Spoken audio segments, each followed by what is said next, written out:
Freedom Fighters, I'm coming back at you with another weekly wrap up. And oh, it's all so tiresome. Yeah, we just wrapped up Juneteenth.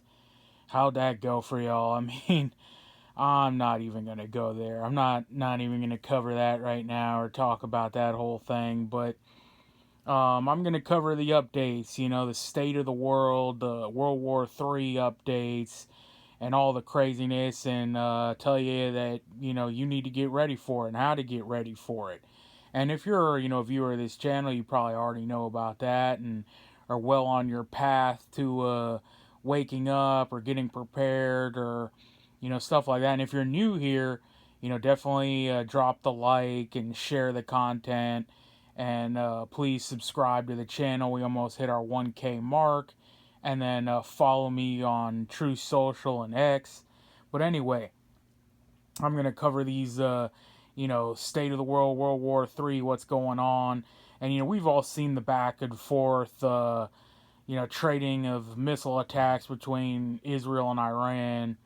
And Trump has now stated that he's given them 2 more weeks to continue negotiations. But supposedly he was supposed to negotiate with them last weekend before Netanyahu and Israel went ahead with the strikes anyway, defying Trump and then basically kicking this thing off. So this is actually prime time to be stay aware and keep your head on a swivel for false flag attacks or something that they're going to try to get us into this war before the 2-week date of talks. But really, I mean, one guy was saying, like, why even put this on the table? All the stuff that's been going down. I forget. I might have that video still. See if I can to link it. But what he was saying was, Israel isn't even a NATO ally, and I didn't even know that. Like, I mean, they always say, oh, it's our greatest ally, and all this stuff, and you hear the senators and all these people, the congressmen saying, oh, they're our greatest ally and all this stuff. And technically, they're not even an ally like that. So, I was thinking about Article 5 and, conditions we had to attack and all that. But it's like we have no duty or no right to defend or attack on Israel's behalf. So that was a really good point made by there. And it's like, why is it even on the table? What are we doing over there? Again, messing with Middle Eastern wars. Kaz made a good point the other day where he was like, one of them calls us a kafir. I'm not sure if I pronounced that right. Kafir or something. The other calls us a goy. Or the other one is infidel. Either way, it's basically you're a non-believer or you're an other. You're not. They're not. They say you're not like us. You're not one of us. That's how they believe in both cultures and countries. You're not one of them. So again, why are we involved in it? But yeah, I mean, I don't know if you saw what was the thing. The other thing I wanted to talk about was the interview with Tucker and Ted Cruz. It was one of the big interviews, and one of the most telling exchanges that I saw was the part where they were like, it's the funding coming out, and it's not just Democrats and Republicans. I mean, Tucker got him in a couple good, gotcha questions and stuff like that, where he was like, hey, what's the population of Iran, and all that stuff, and he was like, what's the demographic makeup and the religions and stuff like that. And he really doesn't know anything about it. He just knows, Iran's a threat and we need to attack Iran. But then he was just like, all this funding going through, how much have we given Israel already? How much have we given the Ukraine? We're funding all these wars. Yet he was like, why are our streets, falling apart and everything in America's crazy? Groceries at a record high, everything's, crazy high, yet we always seem to have funding, for these other countries. And I mean, I really don't know, what more else is there to say, but it's pretty much over. Like it's gonna get hot and heavy here pretty soon, and it's going down. But yeah, I mean, I wanted to touch more on that. That we pay for all this stuff, and it's like, where are we going with this? What are we getting out of it? And I don't agree too much with Matt Walsh, but he's actually been getting better lately. But it's because he's doing his right wing grifting thing now. Where I mean, he's always been a Republican or whatever you want to call it. But yeah, he was an establishment, you know, um, your normal boomer established Republicuck, you know, and he works for Ben Shapiro, and he's always pushing these safe topics and stuff like that. I talked already before how things we were saying 5 or 6 years ago, he was calling us DTs for, and calling us who white supremes, pizzas, and all this stuff. And then now he's like, he's all for it because now he sees the way the wind's blowing, and the Overton window has shifted, as they like to say. So now he's like, oh, okay, I can get on that bandwagon, right? I can take a ride on that train, and I can start, saying that kind of stuff. But anyway, his point was, his foreign policy is, if a country can't survive on their own, then they shouldn't, right? It's almost like not natural selection. Like, if they can't stand on their own and they need another country's, at their defense, then they shouldn't. Unless, they offer something so great and, everything, but we pay for everything but get nothing. And, you wouldn't even exist if not for us, the American taxpayer, who's on the hook for, like I said, literally everything, but gets nothing. And I don't know if you guys follow this channel, Wall Street Apes. I mean, he doesn't put out YouTube content, but he's like a big, like, I don't even know what you want to call him, like influencer on X or something. He posts a lot of videos. It's kind of like Libs of TikTok, where he doesn't actually post videos. He just like uses content of other people, but he posts like videos of people saying like, oh man, I just went to the grocery store, and my bill that used to be $100, we got all the same stuff now, it's $350, and people complaining about, oh, I just re-upped my medical insurance, and my deductible is now $15,000 before, I get anything paid for co-pays or, whatnot. He's often exposing the scam of insurances. Again, homeowners insurance, they never cover anything. Car insurance, everyone's like, that's gone way up. Um, everything's out of control. It's unaffordable to live in America.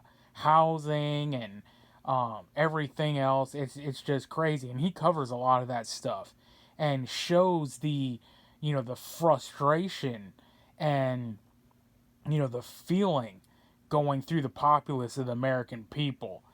So while America feels like that, we're paying for all these foreign wars. But it's like, again, we're funding Israel. They're not even a NATO ally, and if you're gonna sign an agreement like that, like, yeah, we're gonna keep you safe, we're gonna keep you alive, because you wouldn't even exist without us, then you need to pay for our education, our medical, our way of life. Pay for us, because we fund everything for them. They live in a socialist, communist ethno state where they get free healthcare and free education, and everything's on the dime of the American taxpayer. And it's like the prison analogy, is another one I heard. Like, you go to prison, and Bubba's looking at your backside, and you gotta defend yourself from Bubba, but Tyrone over there is gonna help you out, and he's like, he ain't gonna mess with you. but he ain't doing it out of the good of his, heart. He wants something in return, right? He's gonna guarantee your safety, for your commissary, right? He wants your, your coffee and your cigarettes or whatever you have extra. He wants some money put on his books. He wants, your extra corn muffin or your extra green beans that you don't like or whatever. He wants to get paid in alternative methods. And the and instead, imagine he was protecting you. The relationship we have basically with Israel is he's protecting you, keeping you alive, keeping you safe, and at the same time paying you, giving you commissary, putting money on your books and giving you extra food. And it's like it's a pure one-way relationship. And it's like, in what world does this work? Now, I know the pro Israel people are going to say, well, they give us, priceless intel. And that's what they are. They're an intel agency, and they are our voice in the Middle East, and they give us stuff that nobody else can. And they're basically saying that's the price of,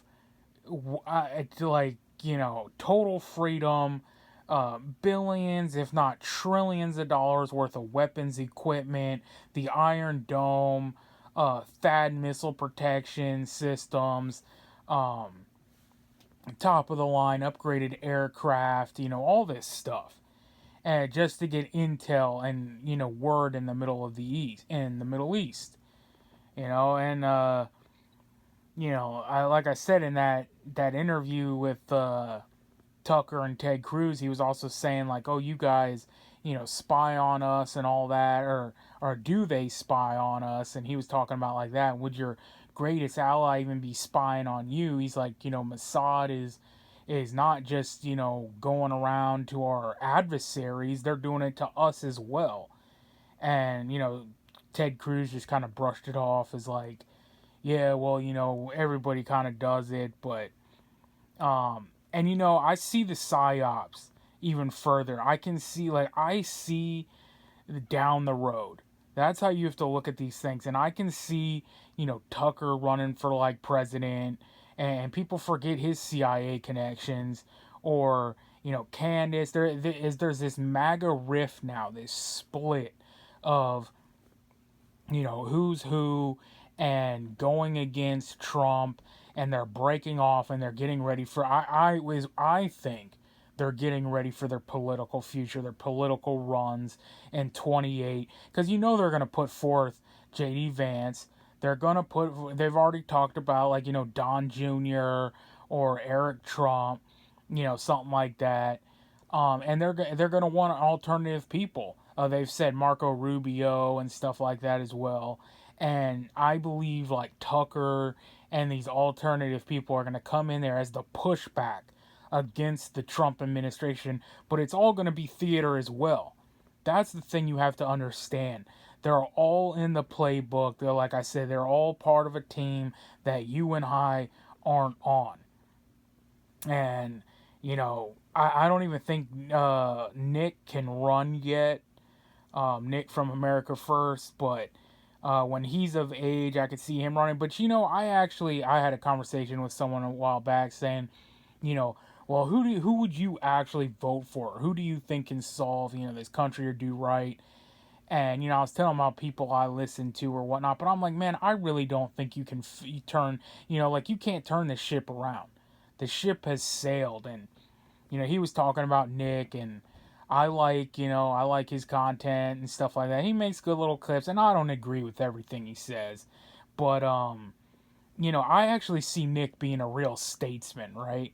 Because he already dresses in a suit and tie, and he reminds me of this one guy back in high school that like did debate club and was really into politics and stuff, and he wore a suit and tie, and he was all prim and proper. And I can see Nick getting into government again, just like Trump, the running as a bull in a china shop who's going to go in there and shake things up and destroy stuff, and actually go in and be a real statesman and, do nothing as well. essentially gets stalled up in court cases and stuff like that. He's not gonna turn into some kind of dictator. Like, I just don't see it in him. Like, I have no clue who's gonna be this guy, but I know the plan is for you to vote in 28, and then they're gonna, have you voting in 32, voting in 36, and then in 40, and you're gonna keep going, and then Skynet is gonna pound on your door with the robot, and they'll take you out while you're walking down the road or something. But and that's what they're waiting for, man. And like the video I did, they're kicking the can down the road for their complete digital ID. The real ID's already here. The Neuralink chips, the CBDC currency, the Skynet robots in the streets, and then you're a complete controlled, owned, bagged and tagged slave. And that's where it's going. And man, I'm gonna just leave that one there for here for right now. But you know what it is, man. Till the next one, we are on our own. Nobody is coming to save us. So get right with God, because only God can save you. Freedom fighters out.